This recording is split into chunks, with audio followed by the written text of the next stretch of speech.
Retrouvez les conseils d'observation de ciel et espace avec MEDAS, www.medas-instrument-au-pluriel.com. Et accédez désormais à tous les anciens numéros de Ciel et Espace grâce à l'abonnement numérique. Pour en savoir plus, rendez-vous sur ciel-et-espace.fr.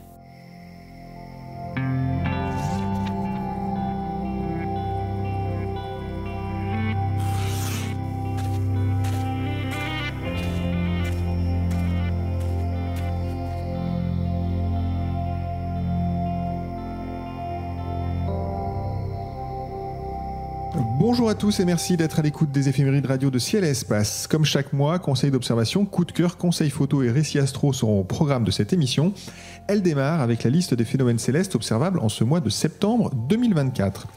Jupiter s'installe au milieu de Mars et d'Aldébaran le 6, Saturne passe à l'opposition le 8, la lumière zodiacale apparaît avant l'aube à partir du 15, la Lune frôle Saturne le 16 et dévoile une belle lumière cendrée à l'aube le 30. Nous commenterons les plus marquants de ces phénomènes célestes en compagnie, comme chaque mois, de Cyril Birnbaum et de Sébastien Fontaine.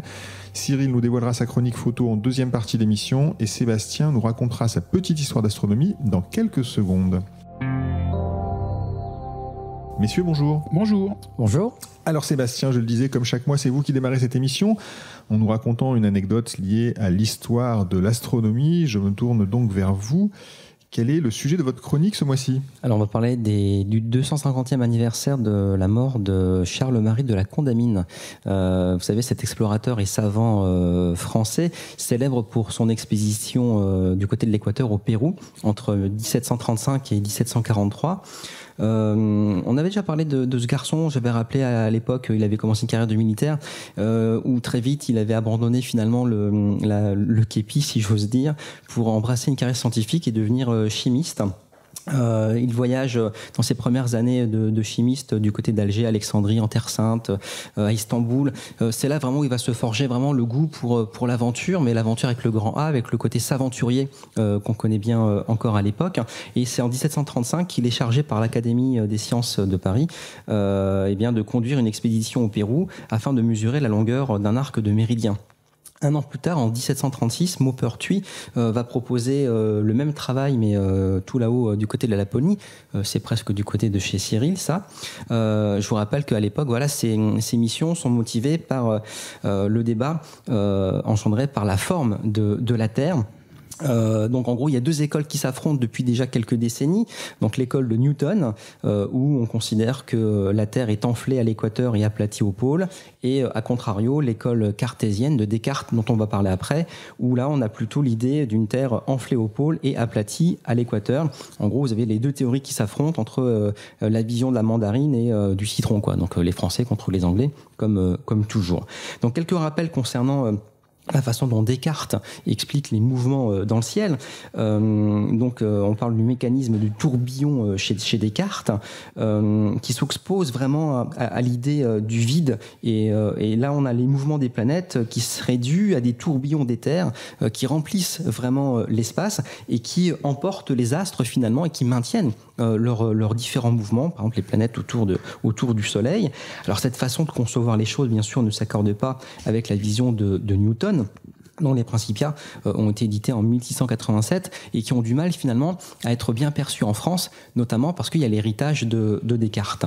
Je rappelle aussi au passage que Huygens, qui a vraiment révélé l'existence des anneaux de Saturne en 1655, était aussi cartésien à l'époque, et donc pour lui d'ailleurs l'existence des anneaux de Saturne soutenait la conviction cartésienne selon laquelle donc la matière était vraiment emportée dans ces tourbillons autour de Saturne. Donc Huygens par la suite se ravisera et se rangera du côté de Newton, mais pendant longtemps il était quand même cartésien.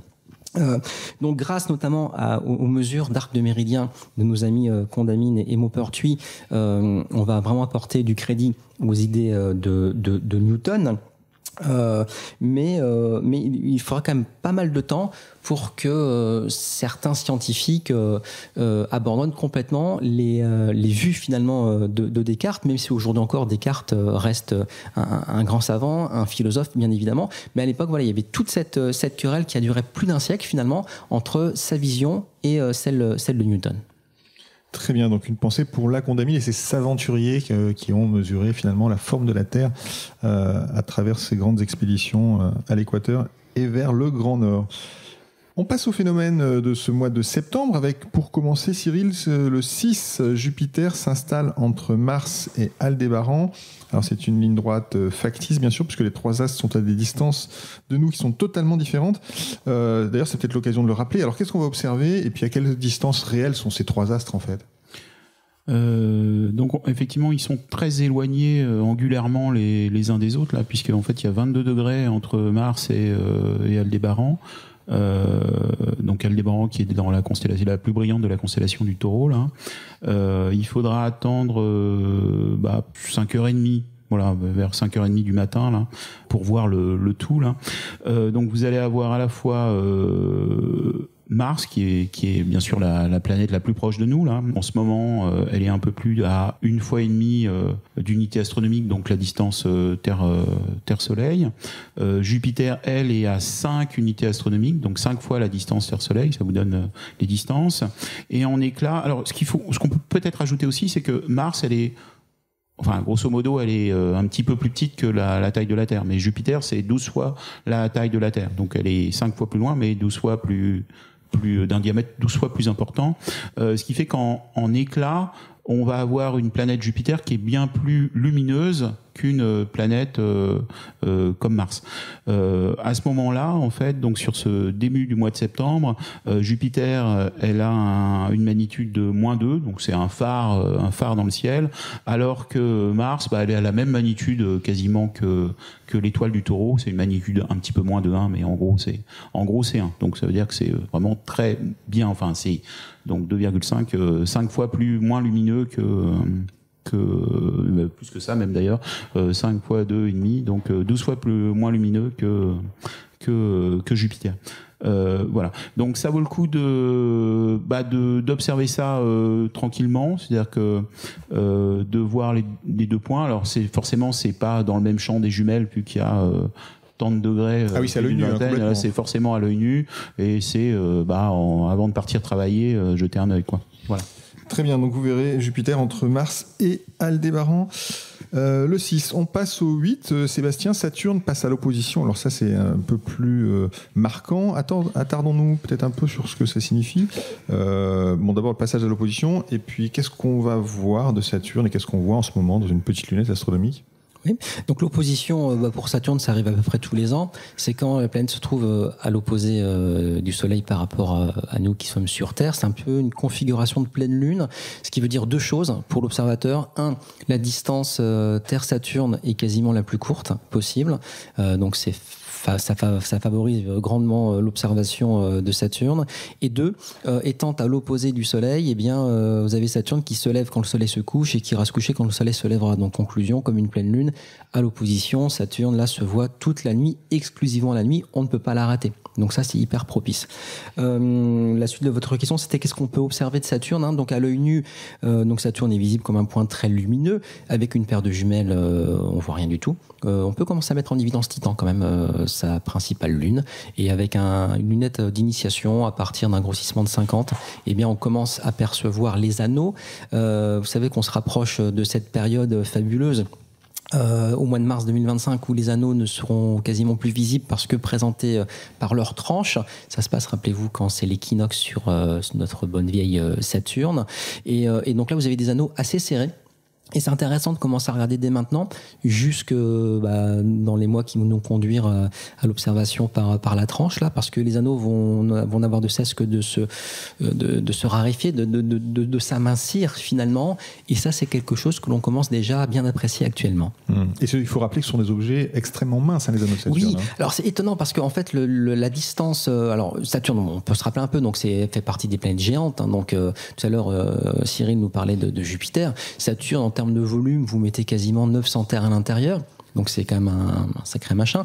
Une planète très éloignée, beaucoup plus aimée que Jupiter. Donc Saturne accomplit sa révolution autour du Soleil en à peu près 30 ans.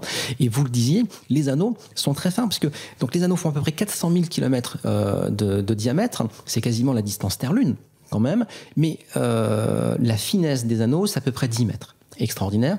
Les anneaux sont constitués à 95% de particules de glace d'eau. On imagine tout simplement des glaçons qui gravitent autour de Saturne comme autant de petits satellites. Donc un objet assez incroyable. Saturne a observé donc le 8 en ce moment, c'est quand même la bonne période pour l'observer puisque vous l'avez dit, elle est visible dans le ciel toute la nuit. On passe au 15, on entre dans la période favorable pour observer la lumière zodiacale, le 15. C'est une observation que peu font en réalité, mais à quoi ça correspond exactement la lumière zodiacale et comment ça s'observe, Cyril ? C'est une lueur, c'est une lueur assez grande dans le ciel. Cette lueur, ça ressemble un peu à de la pollution lumineuse en quelque sorte. C'est-à-dire que c'est tout d'un coup, quand on le voit pour la première fois vraiment à l'œil nu, c'est-à-dire qu'on se dit tiens, c'est bizarre, il y a un truc qui éclaire dans le ciel, qui monte très très haut. Ça fait un petit peu comme un chapeau pointu là. Ça part avec une certaine pente. Et c'est en plus par rapport à la nuit d'avant ou des nuits d'avant. C'est-à-dire que dans un lieu donné, on se dit il y a un truc en plus là. Alors ça arrive pas n'importe quand cette lumière zodiacale. Ça s'observe à 2 périodes de l'année. C'est-à-dire qu'au moment des équinoxes. C'est 5 jours avant et 5 jours après des équinoxes. Donc vous avez 10 jours autour des équinoxes pour l'observer. Quand c'est l'équinoxe de mars, donc c'est plutôt après le coucher du soleil, et quand c'est l'équinoxe de septembre, c'est plutôt avant le lever du jour, donc avant le lever du soleil. Donc ces lueurs, elles sont dues à quoi ? Autour des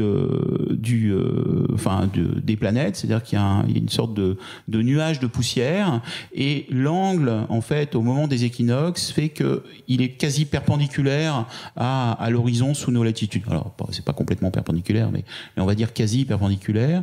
Et en fait, la lumière rasante du soleil va éclairer ces petites poussières qui sont au final des restes de passage de comètes. Alors, c'est plutôt non pas des comètes lointaines, c'est plutôt des comètes proches qui, à chaque passage, réalimentent ce nuage et donc sont éclairés en lumière rasante, ce qui fait que ça fait une sorte de grande traînée dans le ciel qui est, comme je vous le disais, une sorte de lueur en plus qui ressemble vraiment à de la pollution lumineuse.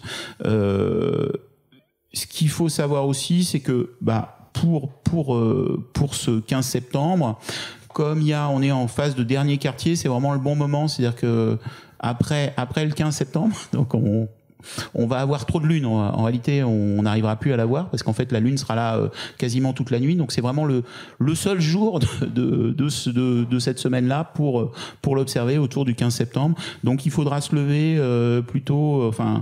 La lune va se coucher vers 3h18. Donc, il faudra être après vers 4h du matin, 5h du matin, pour observer la lueur. Et alors, c'est visible à l'œil nu, vous l'aviez dit. Est-ce que ça peut être photographié ?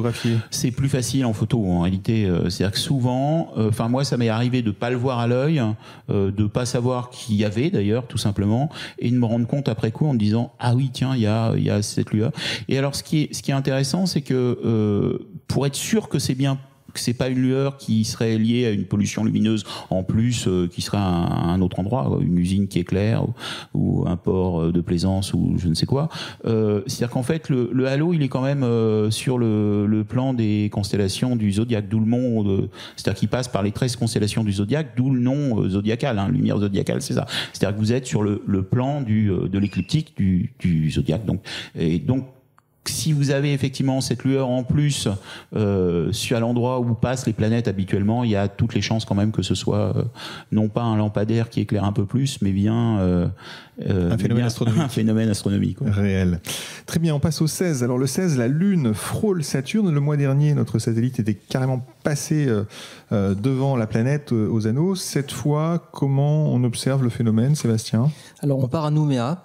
D'accord. Et on observe comme le coup d'avant la Lune qui passe devant Saturne. Ah parce qu'à Nouméa, donc elle va être occultée. Exactement. Voilà. Donc autre chose. Vous êtes très hémisphère sud en ce moment. Ah mais j'adore. Non mais ça me manque. Voilà, ça commence à me manquer. Non plus sérieusement. Donc oui, donc pas d'occultation pour nous cette fois-ci. Ça reste un joli rapprochement, bien entendu. Regardez quand même Saturne le 16 et même dès le 15 parce que les satellites actuellement s'alignent bien avec l'équateur et les anneaux de Saturne. Saturne, hein, c'est de plus en plus vrai à mesure qu'on s'approche de son équinoxe. Et du coup, le truc, c'est que là, j'ai repéré Mimas, un des satellites de Saturne, magnitude 10. Hein, donc, ça se repère pas avec une paire de jumelles, mais avec un télescope d'initiation où, un peu averti, on y arrive. Et donc, c'est intéressant parce que Mimas va frôler, vu depuis notre point d'observation, les anneaux de Saturne. Donc, c'est intéressant de voir comme ça, de mettre un peu en perspective les le différents 15, hein. encore. Ouais, le 15, ouais. Le 15, voilà. Dans la nuit du 15 au 16, ouais, tout à fait. Mais donc c'est intéressant de suivre actuellement les mouvements des satellites. On parle souvent des phénomènes mutuels de Jupiter. On n'en est pas tout à fait là, mais c'est vraiment intéressant de suivre l'évolution de leurs mouvements. Très bien, oui, effectivement, on parlera un peu plus en détail des phénomènes mutuels, c'est-à-dire des passages de satellites les uns devant les autres autour de Saturne, effectivement, puisque on commence à voir la planète par la tranche, comme on l'a expliqué un peu plus tôt. On passe au 30. Le 30, à l'aube, notre satellite, donc la Lune, nous dévoile un fin croissant et une jolie lumière cendrée. Ça fait longtemps qu'on n'a pas parlé de la lumière cendrée, donc c'est l'occasion, Cyril, d'expliquer peut-être à nouveau la nature du phénomène et son origine. Oui, c'est toujours un phénomène très chouette à observer, qui revient tous les mois au final, puisque c'est au moment, quelques jours avant et quelques jours après la nouvelle lune, quand on a un très très mince croissant de la lune éclairé par le soleil, on a ce phénomène où on voit le reste de la lune qui est pas éclairé, qui est un petit peu cendré, grisé, et ça on le voit à l'œil nu, et si vous le pointez aux jumelles, c'est encore plus magique parce que vous voyez les mers apparaître, vous voyez en fait la configuration classique comme une pleine lune en quelque sorte, sans être ébloui, donc tous les avantages. Alors à quoi c'est dû? On l'a déjà dit, mais je le rappelle, en fait, c'est donc le soleil éclaire à la fois dans cette configuration-là la Lune et la Terre. La Lune est en avant par rapport à la Terre, c'est-à-dire qu'elle est plus proche du Soleil elle est dans la configuration Soleil, Lune, Terre plutôt. Elle est devant, elle est entre les deux. Et ce qui va se passer, c'est que la lumière du Soleil va se réfléchir à la fois sur les océans, sur les nuages de la Terre, et renvoyer la lumière sur la face qui ne prend pas la lumière directe du soleil et va comme ça l'éclairer de façon diffuse, indirectement. Ce qui fait que nous, terriens, depuis la Terre, on va voir donc ce fin croissant qui est très éclairé et puis le contour de la Lune. Donc là, ce phénomène, ça sera sur le matin, puisque la Lune se lève à 4h09. Donc à partir de 4h09, vous pourrez l'observer. Elle est éclairée, illuminée à 5,5%. Donc c'est un très très fin croissant. C'est plutôt sympa à observer. Donc on est en dernier quartier, donc on s'approche de la nouvelle lune, et puis le soleil se lève à 6h49. Ça veut dire que jusqu'à 6h15 vous pouvez l'observer sans problème. Après le ciel sera trop bleu et le bleu du ciel noiera le bleu, la lumière cendrée, le bleu de la lune, Et entre les deux, est-ce qu'on peut tenter une photo? Oui, alors là vous pouvez y aller avec alors déjà même au smartphone, ça marche particulièrement, je le redis, c'est-à-dire que vous bloquez, vous mettez sur photo. Alors si vous êtes averti, vous allez sur le plus ou le mode pro de votre appareil photo qui vous permet de tout régler, en fait, tout débrayer.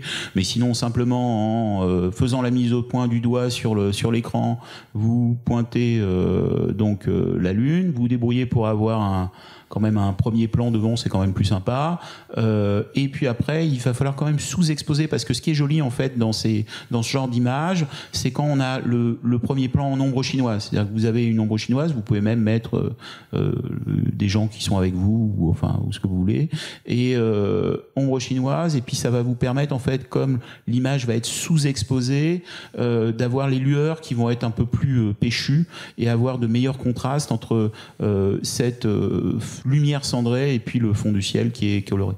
Et donc pour sous-exposer, c'est une fois que vous avez fait la mise au point, vous jouez toujours du bout du doigt en coulissant au bas ou droite-gauche selon votre appareil, qui va vous permettre de gérer la quantité de lumière qui arrive, en fait la vitesse d'obturation. Très bien, et puis peut-être en faisant cette photo au smartphone, vous pourrez avoir une pensée pour Léonard de Vinci, qui a été le premier, il y a 5 siècles, à comprendre en fait quelle était la nature et l'origine de cette lumière cendrée.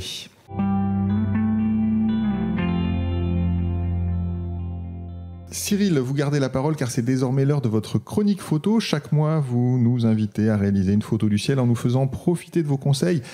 Et ce mois-ci, vous nous proposez d'observer ou en tout cas d'être attentif aux aurores boréales, c'est ça ? Oui, c'est une astuce en fait. C'est une astuce malgré moi là. C'est-à-dire, je ne sais pas si vous vous souvenez, vous en parliez dans le numéro précédent de Ciel-Espace des aurores boréales qu'on a pu voir en France. Et donc il se trouve que c'est tombé le week-end de l'Ascension, qui est un week-end particulier et où en général tous les astronomes amateurs sont dehors, puisque c'est systématiquement une nouvelle lune. Donc c'est le moment où on n'est pas embêté par la lune. Voilà. Et il se trouve que comme chaque année, je me suis retrouvé avec quelques amis à passer 5 jours à observer le ciel. Et dans ces cas-là, en bon astronome amateur, c'est-à-dire qu'on est coupé du monde. C'est-à-dire que là, à ce moment-là, c'est-à-dire qu'en gros, on dort la journée et la nuit, on est dehors.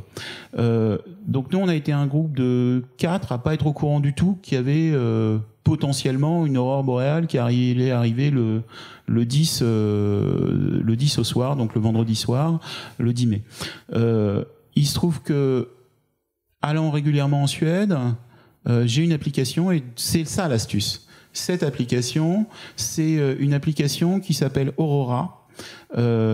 Et cette application, en fait, vous permet de savoir exactement... Elle est participative, c'est ça ce qui est intéressant. C'est-à-dire que les gens qui voient à un moment donné une aurore boréale, en fait, le disent. Je suis en train, en ce moment, de voir l'aurore boréale. Donc ça veut dire qu'il bascule en mode vert au lieu d'être en mode rouge. C'est-à-dire que vous savez que en ce moment, à cet endroit-là, il y a une aurore boréale et vous savez par rapport à votre latitude ou s'ils sont en avance, s'ils sont en Allemagne ou au Danemark ou en Suède, enfin selon l'endroit où vous êtes, vous pouvez comme ça savoir si potentiellement ça peut arriver. Ensuite, vous avez forcément les cartes habituelles de Space Weather là où on voit effectivement l'arc auroral, oui, c'est ça, les couleurs vertes, etc., qui peuvent basculer en rouge. Enfin, vous avez pas mal de choses comme ça. Vous avez aussi les courbes qui vous donnent les différentes valeurs des indicateurs, s'ils sont dans le négatif, dans le positif, etc., qui vous permettent aussi de vous donner un peu une indication. Il se trouve que, sans faire exprès, allons à peu près toujours au même endroit en Suède, moi, il est réglé sur la Suède. C'est-à-dire que quand j'y suis, le truc m'alerte tout seul, c'est une application gratuite là, qui m'alerte tout seul, qui me dit ce soir ou dans 1 heure, potentiellement, vous aurez une aurore boréale. Donc cette application était réglée sur mon téléphone. Pour la Suède, c'est ça ce qui est très fort, c'est que je pense qu'elle aurait été réglée pour la France, il m'aurait pas alerté, j'aurais jamais vu cette aurore boréale. Mais comme il était réglé sur le sud de la Suède, en fait, l'application m'a dit, à 8 heures, on était en train de faire griller des saucisses. Il m'a dit, attention, dans 1 heure, enfin, potentiellement, ce soir, vous avez une aurore boréale. Donc, on a bien rigolé, tous les 4, forcément. Si loin de la Suède. Si loin de la Suède, il y avait quand même peu de chance. Donc, on a commencé à rêver à partir là-bas, mais en réalité, voilà. Et puis, le soir, donc là, j'avais toujours pas compris, hein. Le soir, j'ai de nouveau eu une alerte me disant, en ce moment, vous avez une aurore boréale au-dessus de la tête.